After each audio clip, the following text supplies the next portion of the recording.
दिलकश चुलबुली सी love story. आज मैं लेकर आई हूँ इस कहानी का दूसरा भाग। अगर आपने इस कहानी के पिछले भागों को नहीं सुना है तो उसका लिंक मैं डिस्क्रिप्शन बॉक्स में दे दूंगी। तो चलिए आगे की कहानी शुरू करते हैं। यह कहते कहते उसकी हंसी का फव्वारा फिर से छूटा था। वह उसकी हालत का मजा ले रहा था। उसकी मासूमियत पर जी भरकर उसका मजाक उड़ाने लगा, जबकि नंदिनी एकदम गुस्से से खड़ी हुई। हाँ, तो आपको क्या तकलीफ है और आप होते कौन है मुझसे मेरे भाइयों के नाम पता करने वाले? ऐसा करती हूँ मैं ही यहाँ से चली जाती हूँ। वो अपना पर्स उठाकर गुस्से से जाने लगी, मगर तेजी से उठने के कारण उसके सैंडल के हील टूट गई। वह लड़खड़ाकर वापस कुर्सी पर बैठ गई। अच्छा रिलैक्स, वैसे अब हमारी जान पहचान हो चुकी है तो मैं तुम्हें अपने बारे में अच्छे से बता दूँ। मैं समीर खुराना हूँ, पिछले 3 साल से यूनिवर्सिटी प्रोफेसर हूँ और आप मुझे अच्छी लगी इसलिए मैंने सोचा आपसे बात कर लूं, क्योंकि मेरी मम्मी रोज मुझे 100 लड़कियों की तस्वीर दिखाती है, लेकिन मेरे दिल को कोई नहीं भाती। आपको पहली बार देखा और ऐसा महसूस हुआ जैसे ये हमारी आत्माओं का कोई मिलन है। हमारी आत्माओं का पहले से आपस में कोई गहरा संबंध है। उसे सीरियस देखकर समीर भी एकदम सीरियस हुआ था, जबकि वो हैरत से उसे सुनती रही। आत्माओं के संबंध का तो पता नहीं, लेकिन अगर आप यहाँ से नहीं गए तो मैं एक बुरी आत्मा बनकर आपके पीछे पड़ जाऊंगी और फिर मरते दम तक आपका पीछा नहीं छोड़ूंगी। उसे घूरते हुए नंदिनी ने धमकी दी तो उसने मुस्कुराते हुए उसकी बात का रुख बदला था। आपकी सैंडल ठीक कर दूं? नहीं, आप बस मेरा पीछा छोड़ दे, वरना मैं सच कह रही हूँ अपने भाइयों को बुला लूंगी। नंदिनी ने उसकी ऑफर ठुकराते हुए गुस्से से कहा तो वो खड़ा हो गया। ओके ओके बुरी आत्मा जी, बाद में मिलते हैं, वह कहकर स्टेज की तरफ चला गया, जबकि नंदिनी दांत पीसते उसे जाते हुए देखती रही। बदतमीज जाहिल। यार नंदिनी, जाकर तस्वीर बनवा भी लो। कब से मैं तुम्हें स्टेज से इशारे कर रही हूँ, लेकिन तुम यहाँ से उठने का नाम ही नहीं ले रही। कुछ देर से इशारे करने के बाद ईसा उतर खुद उसके पास आई तो नंदिनी उसे खा जाने वाली नजरों से देखा। हाथ के साथ साथ आंखों का भी इस्तेमाल कर लेती, मेरा इशारा भी तुम्हें समझ आ जाता। यह देखो मेरा सैंडल टूट गया है, कैसे स्टेज पर जाऊं? और वैसे भी यार अब बस करो, घर चलते हैं। नंदिनी ने ना समझी से उसे सारी जानकारी देते कहा। अभी कुछ देर पहले यहाँ बैठकर यह फ्री होने की कोशिश कर रहा था, लेकिन मैंने भी अच्छी खासी सुना दी। उसने अपना कारनामा बताते उसने फर्जी कॉलेज झाड़े। क्या सुनाई तुमने? और यार इंसान थोड़ा सा तो लिहाज रखता है। ईसा ने उसे शर्म दिलानी चाहिए। मैं क्यों लिहाज रखूं? और तुम जाओ, मैं यहीं बैठी हूँ। उदासी से अपने टूटे जूते को देखकर उसने मेज पर कोहनी टिकाई। यार चलो, मैं तुम्हें सहारा देती हूँ, स्टेज तक ही तो जाना है। नंदिनी के बगैर बोर होते ईसा उसे जबरदस्ती चलने को कहा, मगर वो वहीं बैठी रही। नहीं, मेरा दिल नहीं चाह रहा और मैं पापा को फ़ोन करती हूँ कि हमें गाड़ी में ले जाए। अब इस टूटी सैंडल के साथ मैं रिक्शा में परेशान नहीं हो सकती। उसने कहते हुए फोन उठाया तो ईसा उसे उसके हाल पर छोड़कर दोबारा स्टेज की तरफ बढ़ गई। शादी की रस्में और खाना खाने के बाद वो पापा के इंतजार में हॉल से बाहर सड़क पर खड़ी थी। शाम के साए फैल रही थी और अंधेरा आसमान को अपनी लपेट में लेकर चांद और सितारों की आगोश का इंतजाम कर रहा था। सारे मेहमान जा चुके थे, मगर पापा का कुछ अता पता नहीं था। मुझे लगता है मम्मी ने हमारी शिकायत पापा से कर दी है और वह गुस्सा है, इसलिए हमें लेने नहीं आए। ईसा ने अपनी अक्लमंदी का इस्तेमाल किया तो नंदिनी ने उसे घूरा। दिमाग ठीक है, वो हमारे पापा है, इतनी सी बात पर हमें इग्नोर नहीं कर सकते। उसने कहा तो ईसा मुस्कुराई, इसलिए बात बात पर वो हाथ उठा देते हैं। नंदिनी, तुम पिछली मार भूल गई? उसने पिछले हफ्ते का हादसा याद करवाया तो नंदिनी ने तकलीफ से उसे देखा।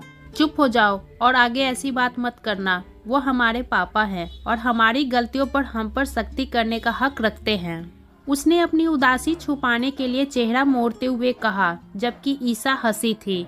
हाँ भाई, पापा है वो हमारे, हमें मारने का हक रखते हैं।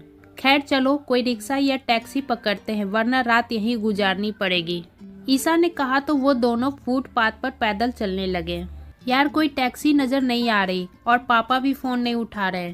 कुछ देर चलने के बाद नंदिनी को अब सच में चिंता होने लगी थी और अब पीछे से एक गाड़ी की आवाज आ रही थी। पीछे मत मुड़ना, बस आगे ध्यान से चलो। उन्हें सड़क पर टायर घिसटने की आवाज आई तो नंदिनी ने तेजी से चलते ईसा को भी नसीहत दी कि बिल्कुल लापरवाह अंदाज में चलो। मुझे तो डर लग रहा है कि कहीं कोई डाकू न हो, लेकिन डाकू गाड़ी में क्यों होगा। नंदिनी ने उसका हाथ मजबूती से पकड़ते कदमों में रफ्तार तेज की। आजकल के डाकू बहुत एडवांस हो गए हैं। अब वो बाइक पर नहीं बल्कि गाड़ी में आते हैं ताकि उनका रौब बना रहे। अपनी तरफ से नंदिनी ने बहुत बड़ी जानकारी दी थी, मगर उसके कदमों की रफ्तार गाड़ी की रफ्तार का मुकाबला नहीं कर सका। तभी वो गाड़ी उनके पास आकर उनकी शीशे नीचे करते समीर ने उन दोनों को देखा जो सामने मुंह किए खड़ी थी। पलटकर गाड़ी वाले को देखा भी नहीं था। देखो डाकू भाई, हमसे कुछ मत लो, हम तो बहुत गरीब है, हमारे पास तो किराए के पैसे भी नहीं है और हमारा सौतेला बाप हम पर इतना जुल्म करता है। वह हमें बिल्कुल पैसे नहीं देता, बल्कि हमें खुद पैसे कमाने पड़ते हैं। लेकिन डाकू भाई, आजकल महंगाई भी तो बहुत हो गई है ना, तो हम दोनों जो भी कमाते हैं वह सिर्फ 2 वक्त की रोटी पर खर्च हो जाता है। देखो भाई, हमें जाने दो, हम सारी जिंदगी तुम्हारे लिए भगवान से प्रार्थना करेंगे। नंदिनी ने हाथ ऊपर किए कांपते हुए आवाज में उसकी विनती की, जबकि होठों में मुस्कुराहट लिए उन दोनों को देख रहा था जो उनकी तरफ कमर किए डरी सहमी सी खड़ी थी। हाँ भाई, और ये कपड़े भी हमारे नहीं है, हमने किसी से मांग कर पहने हैं और ज्वेलरी भी किसी और की है, इसलिए हमें जाने दो। ईसा ने भी बहन की हाँ में हाँ मिलाई तो समीर का कहाना हवा में गूंजा। उसके यूं हंसने पर दोनों ने पलटकर उसे देखा। तुम? नंदिनी को एक झटका सा लगा। ईसा का भी मुंह खुला। समीर भाई आप? मुझे लगा था सिर्फ आपका दिमागी संतुलन बिगड़ा हुआ है, मगर अब समझ आई, यह तो आपका खानदानी मसला है। वह नंदिनी से बोलते हुए दोनों का मजाक उड़ा रहा था। तो ऐसे गाड़ी कौन चलाता है?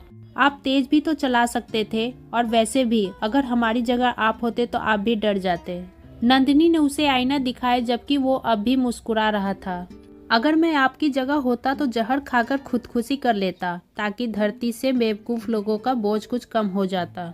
बहुत आसानी से उसने नंदिनी की बेइज्जती की थी, तो वो दांत पीस कर रह गई। आप मुझे बेवकूफ कर रहे हैं? खुद अपनी शक्ल देखी आईने में, बेवकूफों के सरदार लगते हैं। नंदिनी ने हिसाब बराबर किया तो समीर ने चेहरा झुकाकर हंसी दबाई। तो इस तरह मैं आपका सरदार हुआ, राइट? नजरें उस पर जमाए समीर ने पूछा तो नंदिनी उसे गुस्से से घूरकर खामोश हो गई।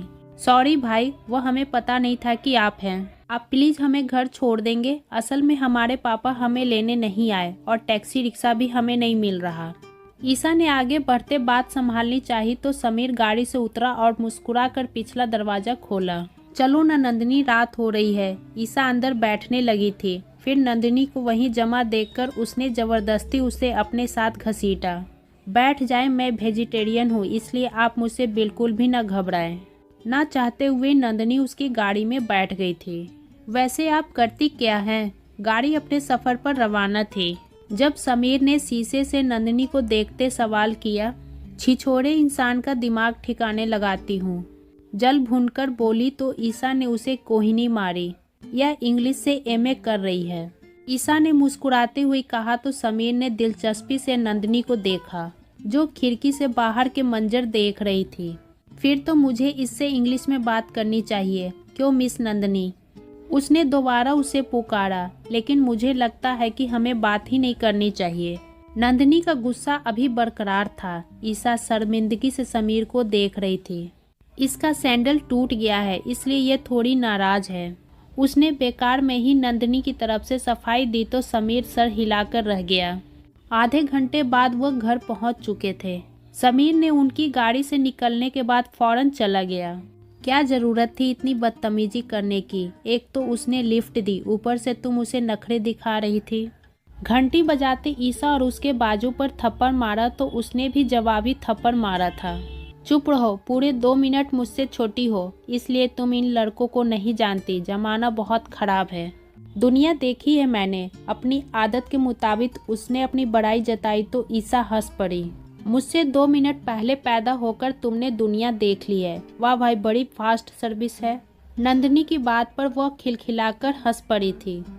तभी दरवाजा खुला। पापा ने उनका स्वागत किया। कहाँ रह गई थी? तुम दोनों वक्त देखा है? यह शरीफ लड़कियों के घर आने का वक्त है। पापा उन्हें देखते ही गुस्से से दहाड़े। आपको कॉल करके बुलाया था, लेकिन आप आए ही नहीं। नंदिनी ने उन्हें उनकी गलती का एहसास दिलाना चाहा तो उनके माथे पर पड़ी बल्ब और भी ज्यादा गहरी हुई थी। मुझे दफ्तर में बहुत काम होते हैं, तुम लोगों की तरफ फ्री नहीं बैठा हूँ जो एक कॉल पर दौड़ा आऊँ। और जब तुम दोनों जा सकती हो तो वैसे ही वापसी पर क्या मसला था। वह पूरे गुस्से से चिल्लाए तो मम्मी किचन से निकल के आंगन में आई। बस कर दे, बच्चियां हैं। इन्हीं बच्चियों को अनाथ समझकर कई सालों से पाल रहा हूँ, लेकिन इन्हें कोई एहसास नहीं। काश तुमसे शादी के वक्त मैं इन्हें साथ लाने की इजाजत ना दी होती तो आज ये दोनों मेरे सर पर सवार न होती। वह बोल रहे थे जबकि ईसा की आंखों में आंसू चमकने लगे। नंदिनी ने उसके बाजू पकड़ते आंखों के इशारों से तसल्ली दी। उसके बाद 2 कदम आगे बढ़कर अपने पापा के सामने जाकर खड़ी हो गई। पहली बात तो यह कि यह मेरे स्वर्गीय पापा का घर है जिसमें आप कब्जा जमाकर बैठे हैं। दूसरी बात यह है कि मेरी मम्मी से शादी आपने अपनी मर्जी से की थी, इसलिए अब उन्हें ताना मत दे। माँ और बहन को परेशान देख नंदिनी ने पापा से उन्हीं के अंदाज में बात की। देख रही हो अपनी बेटी की परवरिश, ये परवरिश की है तुमने। वह आग बबूला होते अपनी पत्नी पर बरसे। उन्होंने हमारी परवरिश बहुत अच्छी की है। दुख तो इस बात की है कि एक माँ तो अपनी औलाद की परवरिश कर सकती है, मगर एक पत्नी अपने पति की परवरिश कभी नहीं कर सकती। चलो ईसा, ये तो रोज का ही तमाशा है। यह सोचे बगैर कि उसके जवान चलाने का खामियाजा अब उसकी माँ को भुगतना पड़ेगा, वह ईसा का हाथ पकड़े कमरे में चली गई। उस रात उन्होंने अपनी माँ के कमरे से मारपीट और चीखे की आवाज़ सुनाई दी और वह दोनों बेबसी से दरवाजे पर खड़ी रही थी। पापा दोबारा मम्मी को मार रहे हैं, कुछ करो नंदिनी। क्या करूँ, पुलिस को बुलाऊं? उसने ईसा से पूछा। उसने फौरन ना कहा। पुलिस आएगी तो तमाशा बन जाएगा और सारी गलती तुम्हारी है ना तुम पापा से बदतमीजी करती, ना उन्हें गुस्सा आता।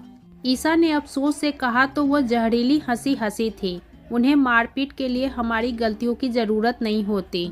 और वह दोनों रात में यूं ही बेचैनी से अपने कमरे में आकर बैठ जाती।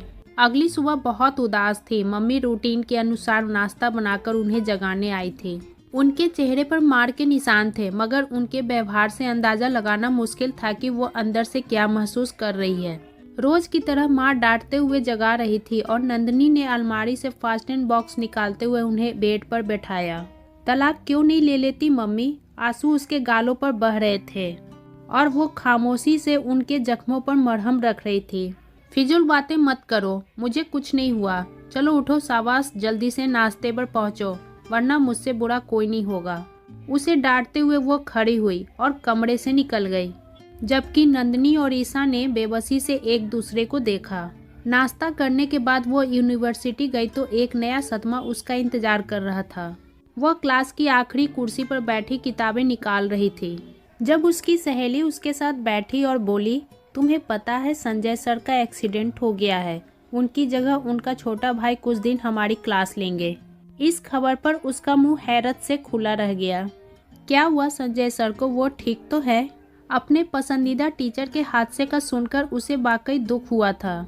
हाँ, बस टांग टूट गई है और सर पर भी चोट आई है, मगर फिलहाल वो खतरे से बाहर है। मिताली ने टीचर का नाम लिया था। उसने गहरा सांस लिया। तो आज उनका भाई क्लास लेगा। यार, वैसे संजय सर के बगैर क्लास का क्या मजा। मगर अगले ही पल जब किसी ने क्लास में दाखिल होते तेज आवाज में गुड मॉर्निंग कहा तो उसे हैरत का झटका लगा। वह तो समीर था जो किताब रखते हुए क्लास से अपना इंट्रोडक्शन करवा रहा था। नंदिनी ने एकदम किताब अपने मुंह के आगे रखकर चेहरा छुपाने की कोशिश की। हे भगवान, यहाँ भी आ गया। अगर उसने सारे क्लास के सामने मेरी बेइज्जती कर दी तो। पिछले दिन का हादसा याद आने पर उसे डर लगा, मगर समीर को उसकी मौजूदगी का पता नहीं था। वह पूरी ध्यान से लेक्चर दे रहा था, मगर फिर क्लास के आखिरी में एक लड़की को किताब से चेहरा छुपाए देखकर वह उसे पुकारने पर मजबूर हुआ था। किताब पढ़ने के लिए होती है, चेहरा छुपाने के लिए नहीं।